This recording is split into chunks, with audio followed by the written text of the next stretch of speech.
1950년 우리나라에 필요한 일반 사람들의 생필품은 72가지였습니다. 사회학자들의 보고에 의하면 1950년도 보통 사람들이 꼭 필요한 것 72가지. 그러나 그 가운데 절대 필수품은 18가지였다고 합니다. 그러나 50년이 지난 다음 2000년도에 다시 조사를 해보니까 우리가 지금 현재 살아가는데 여러분이 필요한 생필품 500가지면 충분하다고 합니다.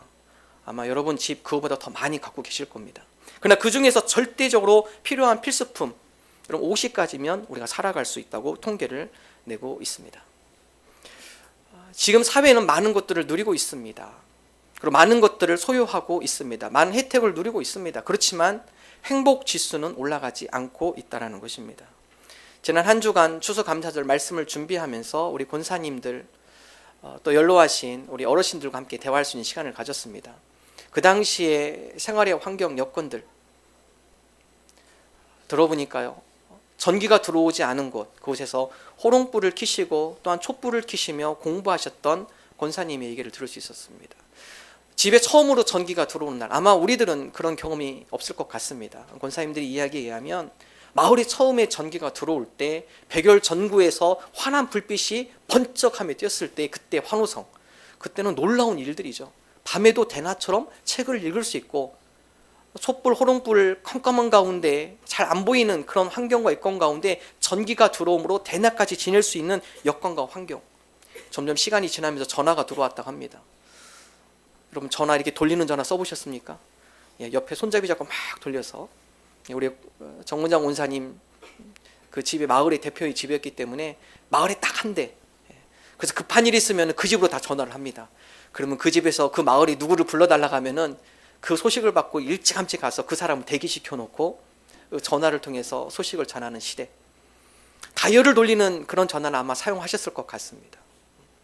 그러면서 지나다가 냉장고가 나오기 시작하고 세탁기가 나오기 시작하고 보일러가 나오기 시작하고 그렇게 어렵게 지냈던 시절이 있었습니다. 그러나 지금의 시대와 비교해 보면 비교할 수 없을 정도로 많은 문명의 발달이 있습니다. 여러분 스마트폰이 생겼죠?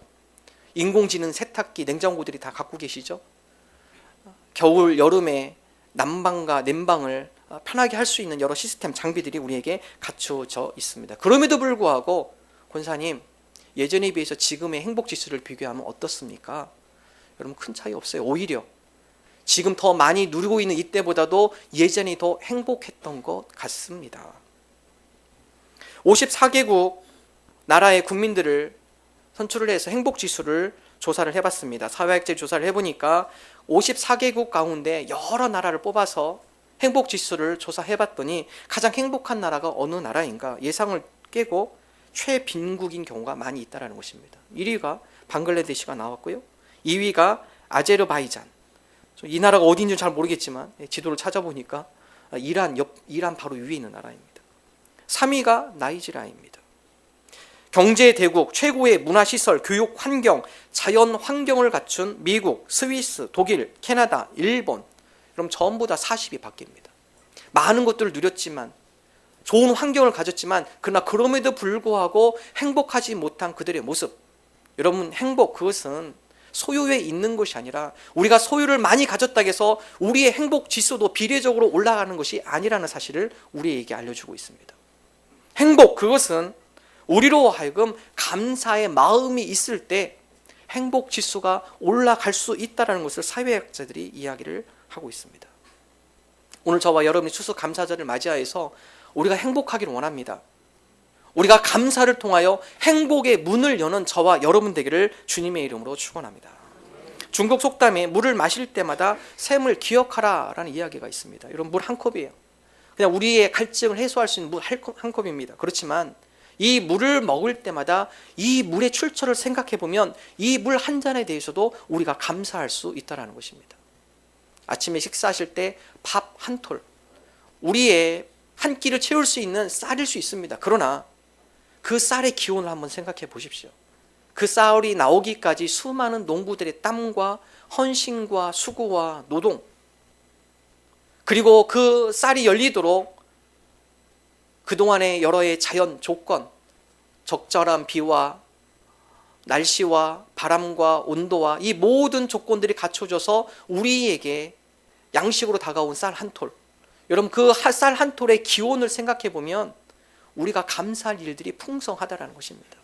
이것을 위해서 수고하신 농부에 대한 감사가 있고요, 또 이곳 가운데 좋은 자연 환경을 허락하신 하나님 앞에 감사할 수 있는 넉넉한 마음을 우리가 가질 수 있다라는 사실입니다.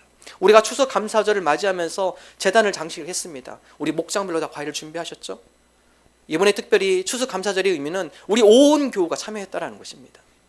우리가 입술로만 생각으로만 감사하는 것이 아니라 우리가 갖고 있는 내용물을 하나님 앞에 드림으로 감사의 표현을 직접적으로 드리는 것, 온 교우가 감사하는 마음을 가지고 하나님 앞에 감사의 예배를 드리는 모습, 특별히 우리 자녀들로 하여금 여러 감사할 수 있는 상징적인 것들을 가져와라.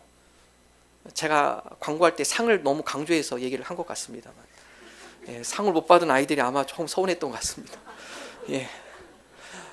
제 의미는 그게 아니었는데, 상이 아니더라도 한 해 지내면서 감사한 일들 어떤 것들이 있는가. 어떤 우리 학생은 교복 가져왔어요. 생각해 보십시오. 고등 수능 끝났습니다. 수능 끝나고 교복을 바라보며 초등학교 1학년 때부터 유치원부터 고등학교 3학년 때까지 학교를 다니면서 하나님 주님의 은혜였습니다. 수능까지 보면서 이곳까지 오게 된 것, 여러 가지 힘든 일이 있었죠. 학원 다니면서도, 또 시험 성적이 안 나왔을 때에도 마음이 속상하고 그런 아픔이 있었겠죠. 그렇지만 하나님, 이 고3까지 제가 이렇게 학교를 다닐 수 있었던 거, 이 교복을 볼 때마다 하나님의 은혜였음을 제가 고백하며 나갑니다. 어떤 아이는 책을 얘기하는 학생이 있습니다.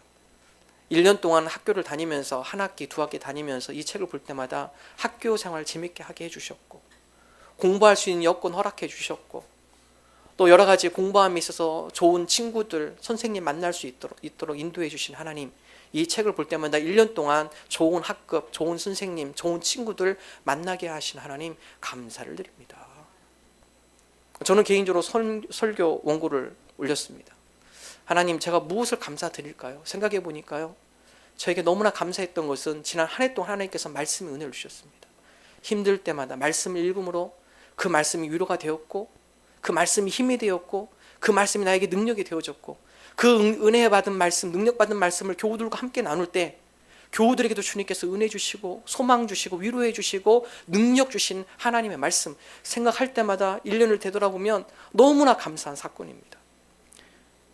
시편 119편 50절 다음과 같은 말씀이 있죠. 함께 한 목소리 읽어보겠습니다. 이 말씀은 나의 고난 중에 위로라. 주의 말씀이 나를 살리셨기 때문이니이다. 하나님의 말씀을 묵상할 때마다 그 가운데 이 말씀이 나를 위로해주고, 이 말씀이 나를 살리고, 이 말씀을 전할 때마다 함께 고난과 아픔 가운데 있는 영혼들이 위로받고 치유되어지고 살아나는 역사, 하나님 너무너무 감사합니다. 보잘것없는 저를 쓰셔서, 보잘것없는 저의 입술을 주님께서 사용하여 주셔서 하나님의 말씀으로 위로하게 하시고 그 가운데 소망과 능력을 갖게 하신 하나님 너무너무 감사를 드립니다. 여러분, 그렇습니다. 우리가 생각으로 입술로만 아니라 우리가 물건을 보고 내 주변에 있는 여러 지극히 작은 것들이지만 그것을 바라봄으로 그것에 대한 근원을 생각할 때 우리는 하나님 앞에 감사할 수 있는 감사의 제목들이 많아질 줄로 믿습니다. 우리의 마음이 감사의 뿌리가 내리기를 원합니다. 우리 마음의 근원이 하나님 앞에 감사하는 마음으로 우리가 채우기를 원합니다. 여러분, 신앙교육, 뿌리를 잘 교육하는 겁니다. 나무를 보면 병든 나무들이 있습니다. 그럼 그 병든 나무들의 대부분의 원인은 물론 여러 가지의 줄기에 병충해가 있을 수도 있어요. 그러나 대부분의 나무들의 문제는 뿌리에 있다고 합니다. 우리 눈에 잘 보이지 않는 뿌리. 뿌리가 병들면 잎사귀가 병들기 시작하고 열매를 맺지 못하고 나무가 말라가기 시작합니다. 그러나 뿌리가 건강하면 여러 가지 나무가 건강하게 자라며 잎사귀가 푸르며 그 가운데 좋은 열매와 결실을 맺을 수 있다는 것입니다. 신앙의 교육도 마찬가지입니다. 우리 자녀들에게 무슨 뿌리를 심어주느냐가 중요합니다. 우리 자녀들에게 부정적 뿌리, 우리 자녀들에게 불만의 뿌리, 여러분 건강하게 성장할 수 없어요. 우리 자녀들에게 작은 물건을 보더라도 그것에 대해서 감사할 수 있는 마음, 그 감사의 뿌리를 심어주면 이 아이들이 어떤 여건과 환경 가운데서도 감사의 뿌리로 말미암아 감사의 나무가 되어진다는 것입니다. 우리 감사절을 맞이하여서 주님, 우리의 가정이 감사의 뿌리가 잘 내리는 가정이 되게 하여 주옵소서. 뿌리가 병들어서 우리 자녀들의 삶, 우리 가정이 병드는 것이 아니라, 우리가 때로는 부족하지만, 우리가 많은 것을 소유하지 못했지만, 우리가 다른 사람이 봤을 때 부족한 것들이 많이 있지만, 그럼에도 불구하고 우리가 우리 가정 가운데 감사의 꼬리가 맞는, 하나님 앞에 감사의 고백으로 드리는 그런 감사의 뿌리를 내리는 가정이 되게 하여 주옵소서. 데살로니가전서 5장 16절 18절 우리 함께 한 목소리 읽습니다. 항상 기뻐하라, 쉬지 말고 기도하라, 범사에 감사하라, 이것이 그리스도 예수 안에서 너희를 향하신 하나님의 뜻이니라. 사도 바울의 고백입니다. 범사에 감사하라. 여러분, 불가능한 거 아니에요. 우리가 지극히 작은 곳에 감사의 마음, 그 근원을 찾아가며 그 가운데 함께 하시고 인도하신 하나님의 은혜를 생각하며 그 뿌리를 내릴 때, 우리가 비록 지극히 작은 곳이면 그 가운데서도 감사할 줄 아는 그러한 믿음이 생기는 저와 여러분 되기를 주님의 이름으로 축원합니다. 여러분, 둘째, 오늘 말씀에 보면 감사가 행복을 여는 열쇠라면 불평은 불행을 여는 열쇠입니다. 불평촌과 감사촌 이야기가 있습니다. 불평촌, 이 동네 사람들은요 늘 불평만 하는 사람들이라고 합니다. 봄이 되면은 황사 때문에 불평, 여름이 되면은 모기가 많고 더워서 불평, 가을이 되면은 잎사귀가 지저분하게 길거리에 날려서 불평, 겨울이 되면 춥고 눈이 온 뒤에 길거리가 지저분해서 불평. 불평촌에 사는 사람들은 늘 불평을 한다고 그래요. 근데 그 건너편에 감사촌에 사는 사람들, 봄이 되면 꽃향기가 나고 화려한 꽃을 볼 수 있어서 감사, 여름이 되면 비록 덥지만 시원한 그늘을 허락하신 하나님께 감사, 가을이 되면 온 단풍들로 인해서 온 세계가 자연이 한 폭의 그림처럼 아름답게 조화로운 하나님의 솜씨에 감사, 겨울이 되면 춥지만 눈꽃을 볼 수 있어서 감사. 여러분, 어느 촌 사람들이십니까? 불평촌이십니까? 감사촌이십니까? 불평촌에 사신 분이 감사촌으로 놀러 갔습니다. 가보니까 이 감사촌에 있는 사람들이 늘 감사해요. 불평촌에 있는 사람이 놀랍게 생각합니다. 어떻게 이렇게 늘 감사만 하며 살아갈 수 있을까? 그리고 그곳에서 한나절 지내다가 저녁이 돼서야 집으로 돌아옵니다. 그리고 그 가족들에게 다음같이 얘기합니다. 감사촌에 가서 먹을 것도 별로 못 얻어 먹었는데 감사만 듣고 왔네. 에이, 다음부터 안 가야지. 여러분, 불평도 습관입니다. 습관. 불평의 습관이 우리에게 배어있을 때 우리도 모르게 끊임없이 불평의 입술, 불평의 생각, 불평의 마음들이 우리 가운데 끊임없이 자리 잡게 된다는 것입니다. 비교의 눈, 부정적인 입술, 험담의 달콤한 귀, 불만의 마음, 부정적 생각, 여러분, 이러한 불평의 습관 우리가 다 내려놓기를 원합니다. 여러분, 생각의 차이예요. 비록 불평의 여건과 환경이 있지만 그럼에도 불구하고 우리가 감사의 마음을 갖겠습니다. 그 가운데 감사거리를 찾겠습니다. 감사하는 습관이 되어질 때 불평 가운데서도 좀 우리 가운데 형편이 부족한 가운데서도 우리가 하나님 앞에 감사하는 마음을 가질 수 있다는 것입니다. 빌립보서 4장 6절 다음과 같이 고백합니다. 함께 읽습니다. 아무것도 염려하지 말고 다만 모든 일에 기도와 간구로 너희 구할 것을 감사함으로 하나님께 아뢰라. 사도 바울은 오늘 빌립보 성도들로 하여금 염려, 걱정, 여러분, 이것이 우리에게 불평의 마음을 제공하는 원인들이죠.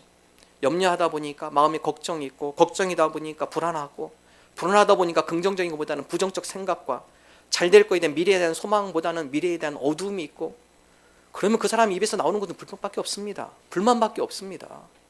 성경은 오늘 우리로 하여금 염려를 감사로 바꿀 것을 이야기합니다. 아무것도 염려하지 말아라. 그리고 다만 모든 일에 기도와 간구로 너희 구할 것을 감사함으로 하나님께 아뢰라. 똑같은 사건이지만 우리가 그것을 염려의 관점으로 바라볼 것인가, 아니면 하나님께서 이 사건 가운데 우리에게 놀라운 것들을 계획하시고 준비하신다라는 희망과 감사의 참 시각과 관점으로 바라볼 것인가, 이런 우리의 관점의 차이입니다. 어떤 분이 다음 같은 이야기를 해줍니다. 아마 머리가 자주 빠지시는 분은 고민이 많이 되실 것 같아요. 머리카락 한 개 심는데 10,000원이라고 합니다. 아마 머리를 신경 쓰시는 분들은 100개 심으면 100만 원입니다. 1000개 심으면 1000만 원입니다. 근데 여러분 1000개 심어도요 별 효과가 나타나지 않는다 합니다. 1000개 심어봤자 이 머리 없는 게 확 이렇게 있어 보이거나 그렇지 않다라는 것이죠. 우리 보통 평균적으로 한 사람이 머리카락 수를 갖고 있는 개수, 그럼 얼마일 것 같으세요? 20만 개입니다. 20만 개. 20만 개. 돈으로 환산해 보세요. 20억입니다. 20억. 예. 예. 여러분은 지금 20억을 갖고 계세요. 예. 20억입니다. 가족이 4명이면 80억입니다. 5가구는 100억대입니다. 100억대. 어마어마한 부자들이십니다, 여러분. 예. 우리가 안 가진 것을 생각하기보다는 갖고 있는 것을 생각할 때 그 가운데 풍성함을 누릴 수 있고 감사를 누릴 수 있다는 것이죠. 내가 안 갖고 있는 것에 대해서 불평의 생각보다는 내가 지금 갖고 있는 것에 대한 감사의 고백을 드려보십시오. 감사거리가 우리가 더 풍성하고 우리 가운데 감사의 삶이 되어진다는 것입니다. 오늘 저와 여러분이 우리 가운데 없는 것, 이것에 관점을 두는 것이 아니라 오늘 나에게 주어진 것들, 오늘 나에게 허락된 것들, 하나님 감사합니다. 우리가 그런 믿음으로 감사 고백을 드리는 저와 여러분 되기를 주님의 이름으로 축원합니다. 세 번째, 감사는 우리가 조건 감사 때문에 감사가 아니라 3차원의 감사를 드려야 함을 말씀하고 있습니다. 우리가 보통 1차의 감사를 조건의 감사라고 이야기합니다. 만약에 라는 것이죠. if 감사라고 합니다. 우리 아이가 기저귀 신세만 면하면 감사하겠어요. 따로 바라는 것은 없어요. 그저 아이들이 학교에서 공부만 잘하면 감사하겠어요. 아들이 취직만 하면 한시름 놓고 감사하겠어요. 딸이 좋은 배필을 만나서 결혼만 잘해주면 감사하겠어요. 남편이 정년 퇴직할 때까지만 잘 버텨주면 감사하겠어요. 은행 융자금만 다 해결되면 감사하겠어요. 퇴직 후 연금이 먹고 사는데 지장이 없을 만큼만 나오면 감사하겠어요. 여러분, 이것이 조건의 감사예요. 뭐뭐만 되면, 이렇게 이것만 된다면, 여러분, 이것이 1차의 감사입니다. 2차적 감사 때문에 감사이죠. 우리 아이가 건강했기 때문에 하나님 감사드립니다. 아마 오늘 말 상장 이런 것들도 이 감사 중에 속할 것입니다. 하나님, 우리에게 이런 좋은 일 있어서 감사합니다. 그것도 훌륭한 감사예요. 훌륭한 감사입니다. 그러나 성경은 우리로 하여금 한 단계 더 수준 높은 감사를 가르치고 있습니다. 한 단계 더 의미 있는 감사를 가르치고 있습니다. 그 감사는 그럼에도 불구하고입니다. 그럼에도 불구하고 하나님 감사합니다. 한 해 동안 우리 자녀가 우리 마음을 아프게 하고 힘들게 했지만 그럼에도 불구하고 하나님 감사합니다. 한 해 동안 내 직장생활이 힘들고 어렵고 고통스러웠지만 그럼에도 불구하고 하나님 감사합니다. 우리 가정 가운데 올 한 해가 너무나 힘들고 어려웠지만 그럼에도 불구하고 하나님 감사합니다. 여러분, 이 3차원 감사는 쉽지 않아요. 하박국 기자는 다음과 같이 믿음의 고백을 합니다. 하박국 3장 17절 18절 함께 읽습니다. 비록 무화과 나무가 무성하지 못하며 포도나무에 열매가 없으며 감람나무에 소출이 적으며 밭에 먹을 것이 없으며 우리의 양이 없으며 외양간에 소가 없을지라도 나는 여호와로 말미암아 즐거워하며 나의 구원의 하나님으로 말미암아 기뻐하리로다. 여러분, 하박국 선지자의 고백입니다. 무화과나무, 무화과 열매가 무성하지 않아도, 포도나무에 포도 열매가 없어도, 감람나무 소출이 적어도, 밭에 먹을 것이 없고 우리의 양이 없고 외양간에 송아지 없어도 내가 여호와 하나님 한 분만으로 제가 즐거워하며 구원의 하나님을 기뻐하며 감사합니다. 성경은 우리에게 3차원의 감사를 가르쳐주고 있습니다. 하나님, 올 한 해 우리에게 큰 소산이 없다 할지라도 그럼에도 불구하고 하나님 앞에 감사합니다. 하나님, 올 한 해 우리 가운데 내가 계획한 것 잘 이루어지지 않았지만 그럼에도 불구하고 하나님 감사합니다. 조지아주 한 시골에 마르다 벨이라는 선생님이 있었습니다. 이 선생님이 그 학교가 너무나 어렵고 힘들어서 학생들 음악 시간을 음악을 가르치는데 피아노가 없어요. 간절한 소망 가운데 피아노 한 대를 누가 기증을 해줬으면, 그 당시 미국의 최고의 갑부였던 헨리 포드에게 편지를 씁니다. 헨리 포드 씨, 당신 부자이지 않습니까? 이 시골 학교에 우리 아이들을 가르칠 수 있는 피아노 한 대를 기증해 주십시오. 헨리 포드에게 그 당시에 세계에서 또 미국 전역에서 많은 편지가 옵니다. 도와주십시오. 기증해 주십시오. 헨리 포드가 그들에게 똑같은 답장을 합니다. 편지 봉투에 10센트짜리 하나 넣고 보냅니다. 그 의미는 당신이 노력해서 땀 흘려서 열매를 거두십시오. 남을 의지하지 마십시오. 이런 의미이죠. 이 마르다 베리 선생님도 역시 헨리 포드에 10센트가 들어있는, 지금으로 말하면 100원이죠. 10센트 들어있는 그 편지 봉투를 열었습니다. 그리고 한참 생각이 잠겼습니다. 그날 밤 잠을 이루지 못합니다. 하나님, 이 10센트를 가지고 제가 무엇을 할 수 있을까요? 이 10센트이지만 비록 적지만 이 돈을 의미 있게 사용하고 싶습니다.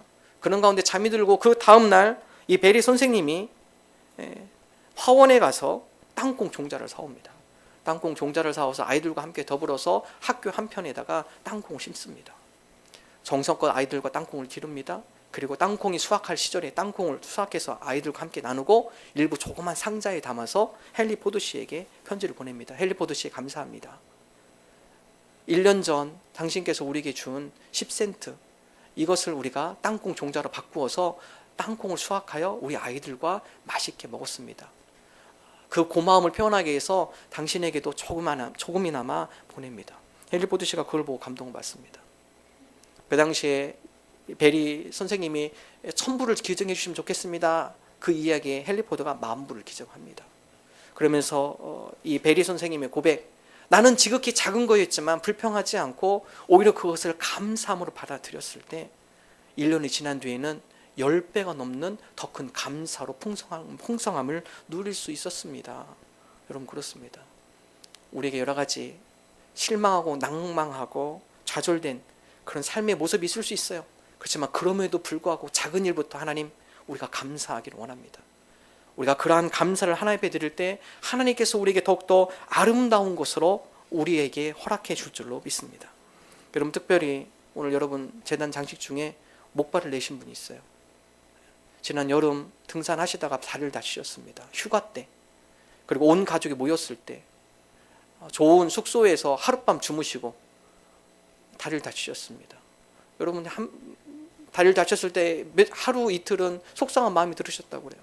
왜 나에게 이런 일이 났는가? 내가 왜 이렇게 고통스러운 그러한 아픔을 겪어야 하는가? 시간이 지나면서 그 마음 가운데 주의 은혜로다, 주의 은혜로다, 이 말씀이 계속적으로 마음이 솟아났다고 그래요. 그러면서 그 고백을 하기 시작합니다. 주님의 은혜입니다. 주님의 은혜입니다. 주님의 은혜입니다. 여러분, 하루가 지나고 이틀이 지나고 비록 목발을 집었지만, 다리가 부러졌지만 주님의 은혜를 생각하며 주님 앞에 감사합니다. 감사의 고백을 드리기 시작해요. 여러분, 그 감사의 고백이 다른 여러 성도들로 하여금 내가 얼마만큼 사랑받고 있는 존재였는지 깨닫게 되어지게 되고, 또 가족 사랑에 대한 섬김의 모습을 거기서 보게 되고, 비록 나 개인적으로 봤을 때는, 객관적으로 봤을 때는 불행이었지만 그러나 그 가운데서도 주님의 은혜를 생각해 보니까 이것조차도 감사거리가 될 수 있구나. 여러분, 그럼에도 불구하고 우리가 감사하는 신앙인이 되기를 원합니다. 무슨 사건이든 어떠한 일이든 그것이 하나님의 손 위에 올려지면 하나님은 그것을 아름답게 만드실 수 있는 분입니다. 오늘 저와 여러분 가운데 실망스러운 일, 우리를 힘들게 한 일, 하나님, 오늘 이 사건, 이 일들을 하나님의 손에 올려드립니다. 하나님, 이 가운데 아름답게 만들어 주옵소서. 오늘 저와 여러분이 그러한 믿음으로 감사하며 나가는 하나님 백성 되기를 주님의 이름으로